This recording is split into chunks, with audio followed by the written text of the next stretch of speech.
Hi, welcome to Royal Oak Archives. I'm Jeff Tunnegus. Royal Oak Archives is WROK's program on the local history of our fair city of Royal Oak. And with us tonight is local school administrator Dave Dersom, who is, just happens to be a local history buff as well. And Dave is here tonight to give a little presentation on some of the famous sites of Royal Oak, as well as some celebrities. Correct. Thanks for joining us. Thank you. I'm looking forward to it. I've had the opportunity to give this at the Star House for a number of years, and it's going to be kind of pleased to give it on tape.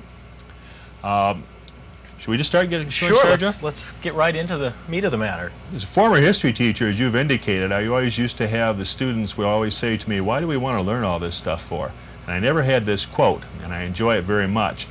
George Dondero gave it to one of the graduating classes in 1950, our former congressman. Not to know what is always transacted in former times is to always be a child. If no use is made of the labors of past ages, the world must always remain, always in the infancy of knowledge. Cicero. This is the first slide that we're going to show here. This is Lewis Cass. Lewis Cass is the man who gave Royal Oak its name. He probably from a national knowledge ran for president in 1848. It was before the days of television. Mr. Cass was a territorial governor of Michigan, camped in this area approximately 1818 and happened to camp under a rather large oak tree, and when he woke up in the morning he looked at the tree, and history says that he said to one of his members of his party, "This is truly a royal oak," and hence our community was named. That plaque marking that tree, in fact, is that's right. Right up by Oakview Cemetery. Yes, it was. At one time, that plaque was in the middle between Main Street and Rochester, okay, and it got hit a few times, and so consequently a wise decision was to move it over to the side. Jeff, this is the first drawing that we know of Royal Oak in the township. And you can see it's in a square. And if any of your audience has ever taken small airplanes over the Midwest, they would see always this checkerboard pattern. Mm-hmm. As you can see the split in the upper part of the square, you'll notice where the one road breaks to the right and another one breaks to the left. The one that's breaking to the right is called the Paint Creek Trail. Supposedly the Indians walking through the area walked on the high points, what they call moraines, mm-hmm, and saw water around it that reminded them of war paint, and consequently it got its name. It's now, of course, called Rochester Road, and that's right where it branches off from Main Street. To the left is called the Saginaw Trail, also an Indian name, and of course that's Crooks Road. And as everybody knows that's gone through Royal Oak and tried to get through the community during a high traffic time, Rochester, Crooks, and Main Street all come there together. Main Street's not constructed yet at this early map, and when it first was, it was called Niles Road after a farmer in the Troy area. This is trying to show you now where the original oak tree that you indicated stood. If you notice the area to the left where there is a car dealership now, a rental car dealership, mm-hmm, is approximately where the oak tree stood. It was destroyed by a group of individuals who were not interested in conservation and needed it for firewood. And this is the map, the marker that you referred to. It is at the front of Oakview Cemetery, and it basically indicates that near this spot stood the Royal Oak. This is the Royal Oak in England. There was indeed a Royal Oak. What happened is, and the way it's got its name is, during the time of Henry VIII and during his succession, England constantly went from Catholicism to Protestantism and back to Catholicism, mm-hmm, and there was constantly a conflict that was taking place between the nobles. And at one time, one of the warring parties was about to attack a local gentry, and he hid his children into this oak tree. And supposedly the warring parties came by, weren't able to find the family, and left. And consequently, because that was the tree that saved the royal family, it got its name, the Royal Oak. What took place is some Royal Oak citizens made a communication with England and actually were able to get acorns from that royal oak, brought them over here to the community, and they planted them in the Detroit Zoo. And later on, these seedlings from those acorns were put in Memorial Park, where they stand today. Oh. If you go to Memorial Park and you go to the area by the flagpole, you see a horseshoe pattern that follows through there. And these trees are now probably looking about 30 to 40 feet high. And so they're getting up there and maturing very nicely. When were they planted, do you know? I'm going to have to look at my notes for this one.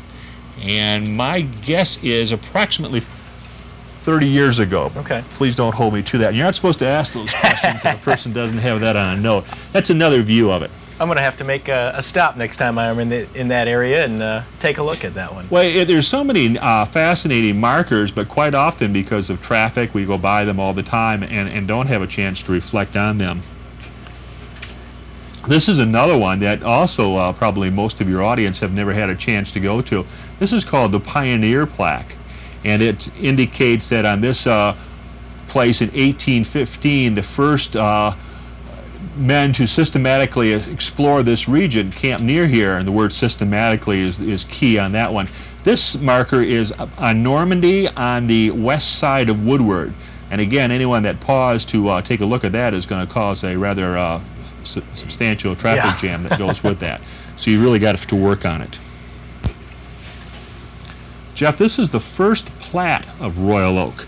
It was designed by a gentleman by the name of Sherman Stevens.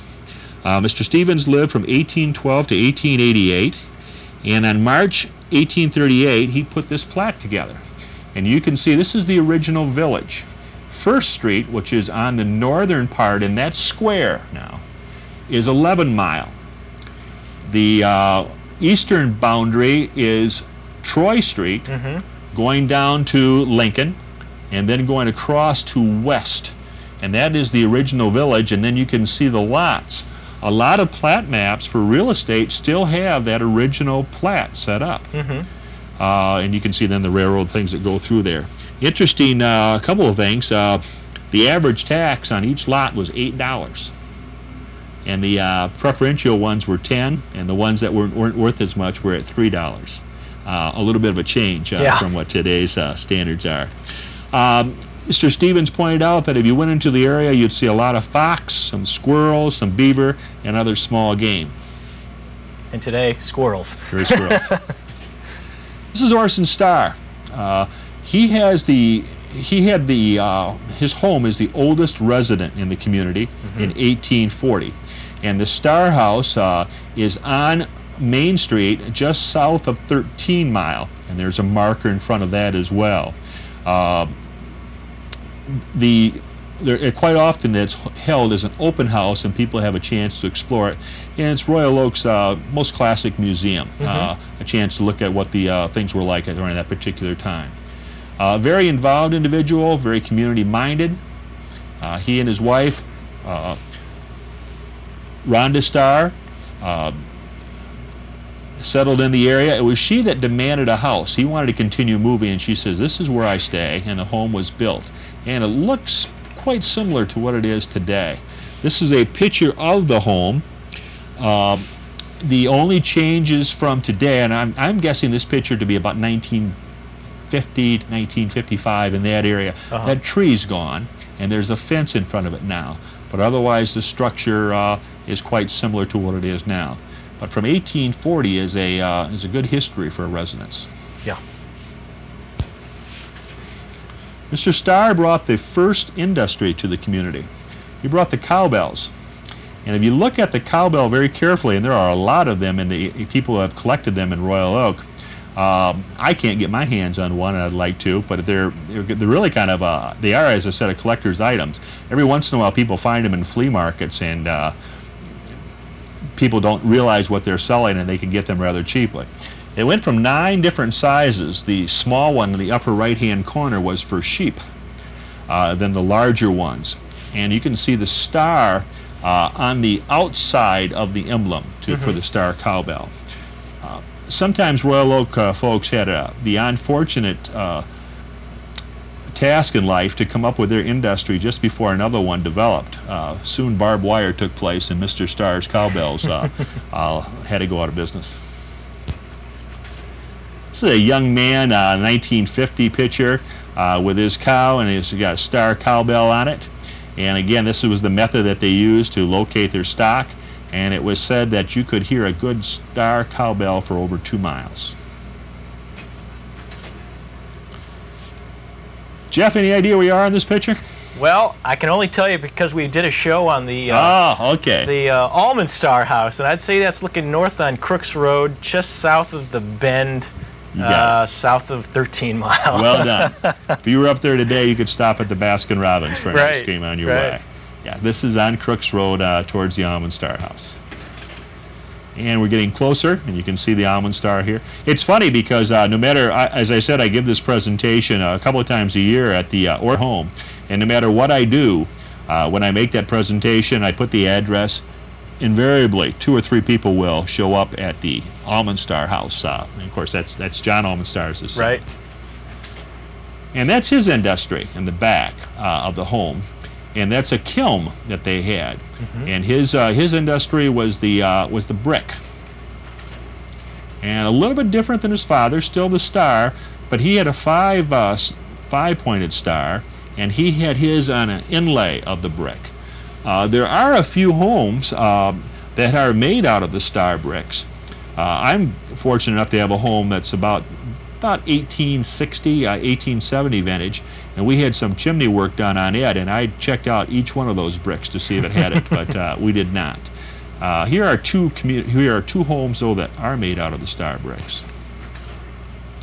So, an older home that a lot of people go by because they're in a hurry on 13 Mile. But this is right by Starr School, that little Starr Market. Yep. And this home is, I'm going to refer to my notes here, is the Galpin House on 1839 Crooks. And again, the way it's structured as it sits in the back makes it a little bit difficult to see from the road when you're going never more than 30 miles an hour on Crooks, but to taking a look at that home. This gentleman also brought a lot to Royal Oak. His name is John Benjamin. And here's a picture of him and his wife, Ella. I assume Benjamin Street is named after him? Yes, it is. And that's right where his home was. And here's his invention. Take a look at it very carefully, and you see what would routinely be a pitchfork. But then you see the knife at the upper part. And what happened is before, when people were getting their grain, they would have to first of all cut it down with a sickle, and then they'd have to take the pitchfork and put it on the wagon. Well, he came out there and said, well, you can do it with one shot, and with the sickle you could cut it, and then with the pitchfork you could put that on there. And it looked like he was going to do real well, and then the combine was developed. And so he was not able to progress as fast as he would either. Jeff, here's a picture of his home. This was on Woodward. Fire burned it. Beautiful home, and it is by Benjamin Avenue as it goes off Woodward. And right now there's a pet store there. Where the old Susan Q used to be. And if you look carefully at this picture, and I'm guessing it's about 1959, judging by the automobile that's going by, the Chevrolet. And this was called Aunt Fanny's Chicken. And for some of the older or more mature members of Royal Oak, they'll have great recall for this establishment. It was a very popular spot at that time. This is George Dondero. Mr. Dondero, probably about the age of 19. Royal Oak was a Royal Oak graduate, very well known in his class, looking into the future there in his graduation picture. I don't know that he can recognize that he's going to be the mayor of the city, president of the school board, and over a congressman for over 20 years representing Royal Oak. Here's a picture of him as a congressman. Reached his height of power probably during the Eisenhower administration. Well respected, the school is named for him, just extremely well thought of. And of course his son Bob is also a well-known Royal Oak historian and has made several presentations, and I'm very fortunate that Bob likes to make these presentations with me when we make them at the Orson Star home. The school was named after him, what, in the late 50s? Yes, when Kimball it was. opened up? The story is that when Kimball was opened up, originally the plan was to have it Royal Oak North and Royal Oak South. And then they decided they wanted to name Kimball after the school board member that was there. And so the strategy is, well, if you're going to name Kimball after the school board president at the time it was built, let's name Old Royal Oak High School Don Darrow after the president of the board when it was built. Sure. I always get a kick out of this. This is his pamphlet for running for mayor.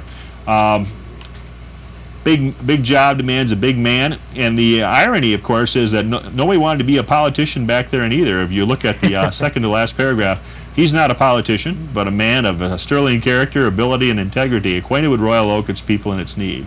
And indeed, that's very correct. This is Mr. Hilzinger, William Hilzinger. William Hilzinger was born in Germany, 1854. Hilzinger's Hardware was probably what people would recognize it the most. Chose Royal Oak to live in 1881. Settled in his home with a 20-acre plot on the southwest corner of First, 11 Mile, and Main Street, right where his hardware store is. Correct. He did so many things. He was a mail carrier, he was a postal worker, an iceman, an investor, and he's also called the father of Royal Oak illumination. He produced the first power source in Royal Oak, and we'll see a picture of that in the future. He also bottled and sold Royal Oak water to Detroiters. I'm not sure how the authenticity of this, but he claimed that his water was a greater purification than the Detroiters, and it sold. So they were happy and he was happy. What's for us to say? Probably from out in the country at the time, so. It was called he called it the Tullinger water, and that was named after Tullinger, excuse me, and that was named after the community in Germany in which he was born. This is at the bottom of his store. If you went to the hardware store, you could still get down there. This is in the basement of that store, and you can see the gentleman standing over an old generator that was used to produce the power for the community. And here is Hilzinger's hardware store today, but it's always fascinating how fast these slides go out of date. Already Rumors has got another deck, and already that drugstore to the right of Hilzinger's hardware is now has about 200 people in it every night for the place in Royal Oak barbecue. these days. This was the first Edison plant that was built in Royal Oak. And again, any guesses on where this is now? I think you're going to get I'd say it's on the east side of Main Street, north of Lincoln. Very good. It's the Billings storage area now. Well done. This is Mr. Sullivan, William Sullivan. Again, another strong Royal Oaker, born in 1872. Bought a Liberty stable in northeast corner of 3rd and Main Street, and brought in became an undertaker in 1915, and very proud of the modern building. 1927 it was built, and then he moved to the new site where it is today, the Sullivan Funeral Home. The irony is the old Sullivan Funeral Home, some people will recognize the irony behind that. The old Sullivan Funeral Home was the home for Dr. Kevorkian for a number of years when he had an apartment here in Royal Oak. This is a very interesting situation, only because this is the first female letter carrier in the United States, and she had her root right here in Royal Oak. Her name is Mildred Parody Martin. She married the Martin bus line family that was here in Royal Oak for a number of years, and this is her on her route, and again catching some attention for that. One of Royal Oak's industries for a while were the Campbell Beehives on Campbell Road. Where was that? It was around 10 Mile in Campbell. Okay. And you can see that long stick that gentleman has to make sure that he progressed through the day without any damage. Rhubarb was another Royal Oak crop. A lot of your folks probably realize when they drive down Vincetta, 100 years ago, they could not have made that drive. That was when Red Run Creek was at its heyday. Right. And because of that creek running by, it created the type of soil that you want on both sides of it were good for the old muck farm type plants, and rhubarb was one. Again, my home is right in that area, and the rhubarb crop still grows well today. This is a contrived photograph that we use in schools when we teach our Royal Oak history to third graders, and we show them the crops. You see the star cowbell in the middle, and blueberries to the left, another type of crop that would grow well in that soil. And cranberries, the cranberry marsh, is also was very active and very plentiful in Royal Oak. Is that out in the north corners? The cranberries would probably be in the south area of where Old Bensetta is. Okay. And this is Mr. Hilsinga we had talked about before, his Tuttlinger mineral water that he sold in Royal Oak, Michigan in 1901. Jeff, Royal Oak really started getting settled when the train started moving people into the area. The convenience of its location halfway between Pontiac and Detroit was very convenient to individuals, and it helped the population grow. This is a picture of the train going through the community. This is the old railroad station in Royal Oak, and this is located at, and cheating here as I take a quick look, east of Washington, north of 4th Street. Yes. Right Thank you. Right behind the parking garage. Okay. Off of Center Street.